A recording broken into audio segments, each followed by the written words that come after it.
Welcome to the Small Business Tax Savings Podcast, your weekly dose of accounting and tax tips specific to small business owners. You will be on your way to growing your business and paying the least amount in taxes as legally possible. Here's your host, Mike Jesowshek, CPA.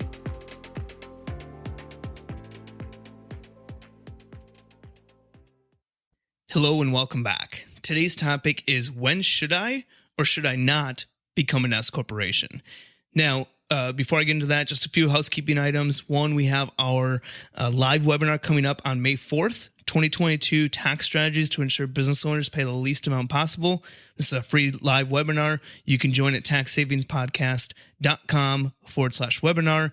And again, Small Business Tax Savings Summit coming up June 14th and 15th. This is going to be a 2-day, 12-hour event where you're going to walk away rejuvenated with ideas and implementation steps to lower your tax bill immediately. You can sign up at taxsavingspodcast.com/summit.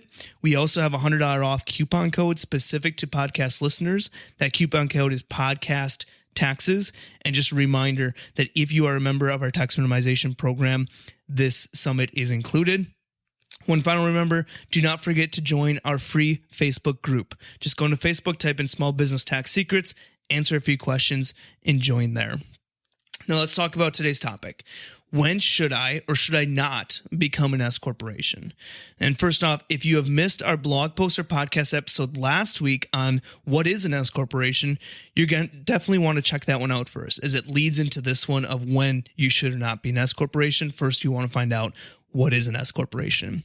I also want to let you know that we did an entire series on S corporations on both our blog and podcast a while back. So if you want to dig deeper from what we discussed today, check that out. Within the show notes, we're going to have a link to that, a blog post on today's topic where there'll be a link in there to that full series that we did. It was like a 6 or 7 part series. We also have a very in-depth deep dive into S corporations as a module in our tax minimization program. So if you are not a member yet, you may want to go there and review the entire module. This, again, a tax minimization program is a great place to not only grab these modules, go through different tax strategies, implementation guides, but you also get access to our entire team for unlimited general accounting and tax questions. So we call it kind of having that accountant in your back pocket. All right.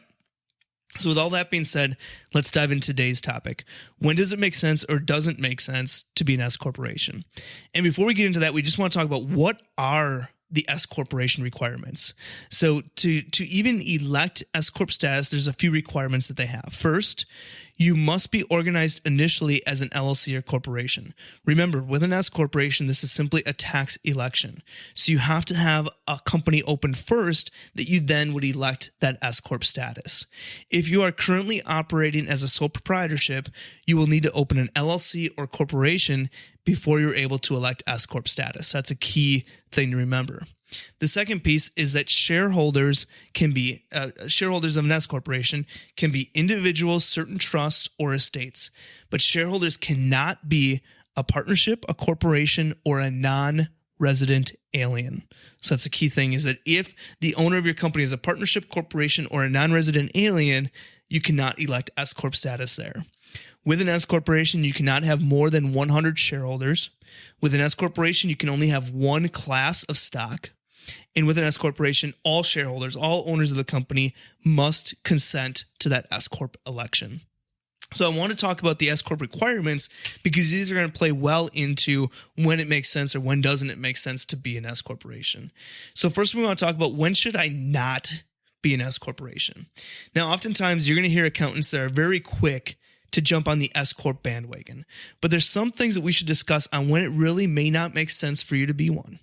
And so the first one is your business is small? If your business is small, as we talked about last week, S corporations have some disadvantages, specifically a separate business tax return and W-2 payroll required. If you're a small business making, say, $20,000 a year, these added compliance costs will eat into all of your tax savings that you may get with an S corporation. So you might have some additional compliance and you're not really seeing any tax savings because the extra compliance costs are eating into your tax savings with an S corporation. So if your business is small, say $20,000 a year in profit, an S corporation may not make sense. If you have foreign owners an S corporation will not work. As we talked about above, a non-resident alien cannot be an owner of an S corporation. So if you have foreign investors, you are not allowed to elect the S Corp status. Some states or local laws have unfavorable laws to S corporations. So there's a few, not many, states and localities in the U.S. that may have an unfavorable treatment to an S corporation, which again could eat into some of your savings. So you're going to want to do a more in-depth analysis if you're in one of these states where it makes sense. An example is New York City or the state of Tennessee.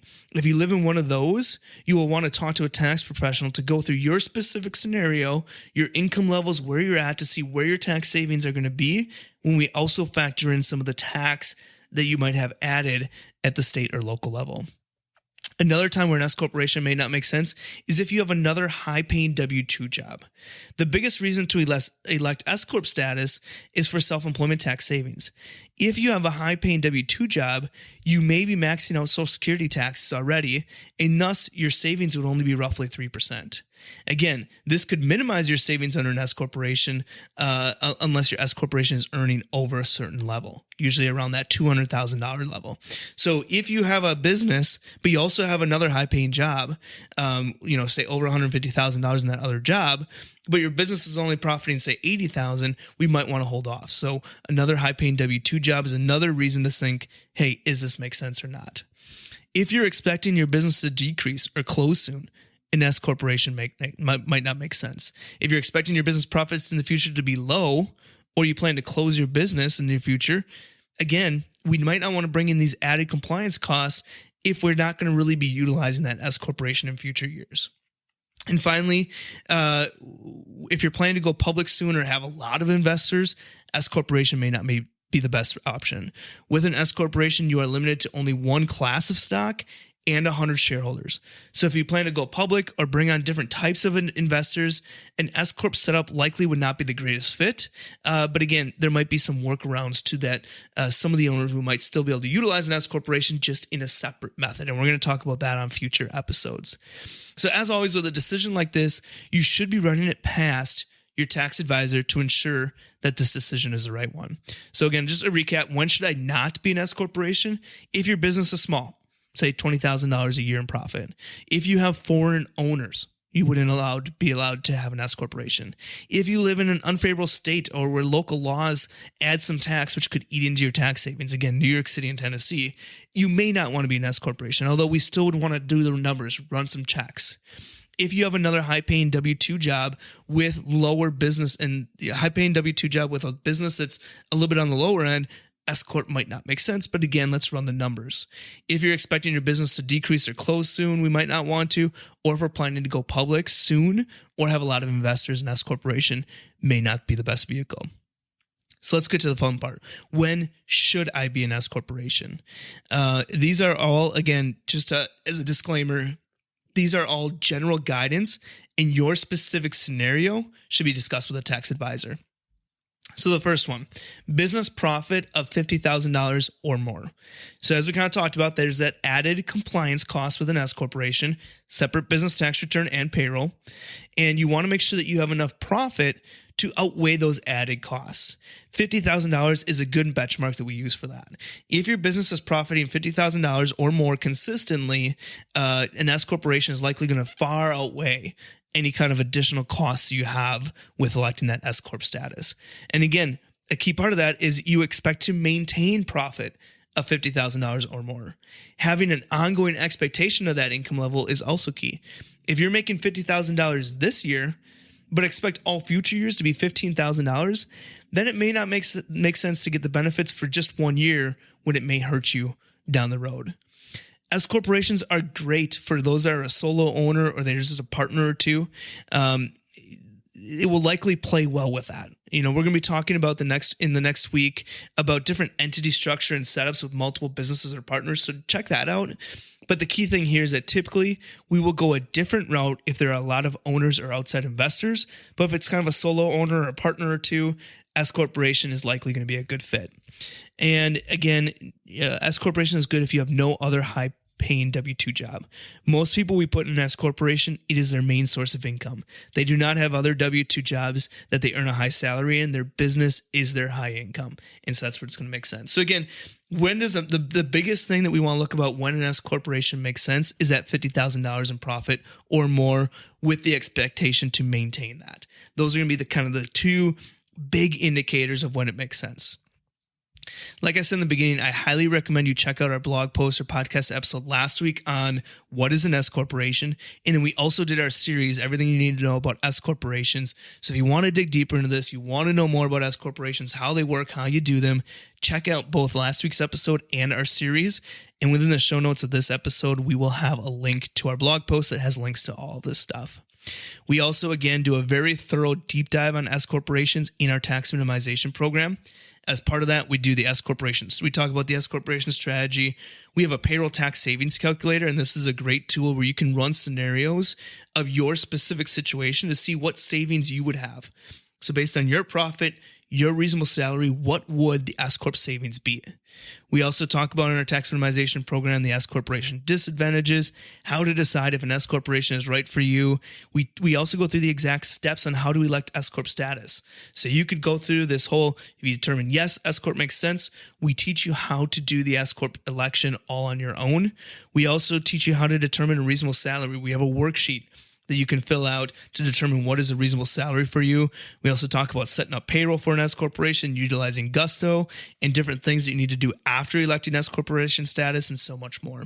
So if you want to deep dive into this, join our tax minimization program. Again, not only will you get everything in this module, but so many other modules on different tax strategies that pair well with an S corporation, as well as you have unlimited access to our team.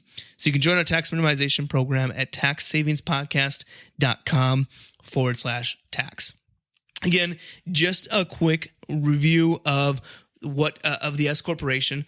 The S corporation requirements are you must be initially organized as an LLC or corporation. This is simply a tax election. So you have to have an LLC or corporation set up. Then we elect for it to be taxed as an S corporation. Shareholders of an S corp can only be individuals, certain trusts, or estates. They cannot be partnerships, other corporations, or non-resident aliens. You cannot have more than 100 shareholders in an S corporation, and you can only have one class of stock. And every owner, every shareholder of the company must consent to the S corp election. When should you not be an S corporation?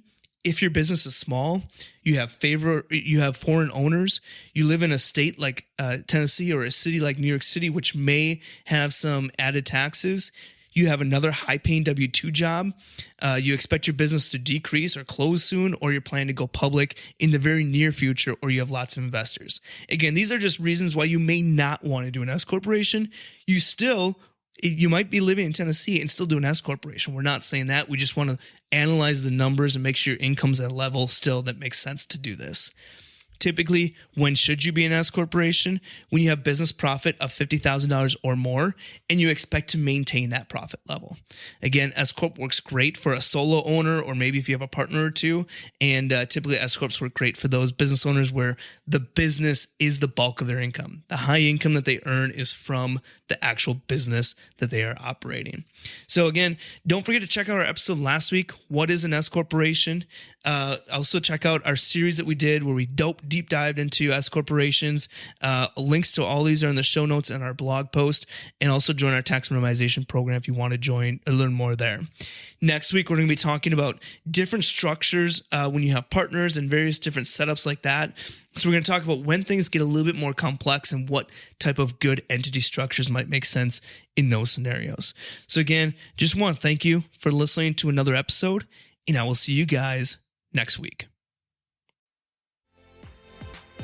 This has been another episode of the Small Business Tax Savings Podcast. If you enjoy our weekly episodes, please leave a review and share with other business owners. You can find previous episodes and more information at www.taxsavingspodcast.com. Thanks for listening and have a great day.